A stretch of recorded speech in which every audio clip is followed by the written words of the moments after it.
তৃণমূলের জমায়েত, তৃণমূল বিজেপির কপালে ঘাম ধরিয়ে দিয়েছে।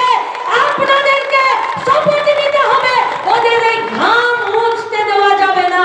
এরপর হরিরামপুরের সমাবেশ আমাদের বুথে বুথে করতে হবে। কিসের ভয়, কিসের ডর, কাকে ভয় পাবো, কাকে? কোথায় গেল বুনিয়াদপুর থেকে কালিয়াগঞ্জের রেল লাইন? একটা মাত্র ট্রেন যেটা মালদা থেকে দিল্লি পর্যন্ত, সেটা মালদা থেকে বালুরঘাটে নিয়ে এসে বগল বাজাচ্ছে সবাই। একলা কি ডিওয়াইএফআই, লাল ঝান্ডা, বামফ্রন্টের সরকার, রাস্তা ঘাট পুকুর। দিনাজপুরে তো পুকুরের ঝালাই হচ্ছে না, সংস্কারই হচ্ছে না। কি অবস্থা এখানকার তাঁত শিল্পের?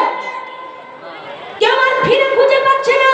কোথায় গেল আমাদের দিনাজপুরের ঐতিহ্যবাহী তাঁত শিল্প?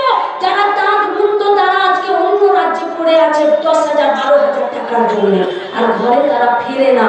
দুবার ফেলে সকাল থেকে দেবলীনাদি বলছিল পুরুলিয়া, বাঁকুড়া, মেদিনীপুর, পশ্চিম বর্ধমানের একটা অংশে ওরা ফেরে এই পিঠা পরব, মকর সংক্রান্তি, টুসু পরবে, আর বাকি গোটা রাজ্যে আমাদের ছেলেগুলো ফিরছে হয় ঈদে নলে, বকরিদে নলে, দুর্গা পূজায়। বাকি সময়টা বাংলার নিজের মেয়ের দৌড়াতে বাংলার ছেলেগুলো সব পানির জলে ভেসে চলে যায়। নেই কাজ।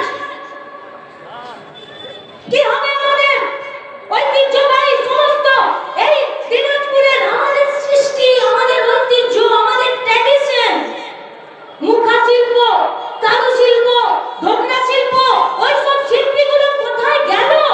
ওদের পরিবারগুলো কি খাচ্ছে? এত প্রকল্প আছে, আমাদের ঢোকরা, আমাদের মাদুর, আমাদের বাঁশ, আমাদের বেত, আমাদের মুখা, আমাদের তাঁতটাকে আমরা বাঁচাতে পারতাম না?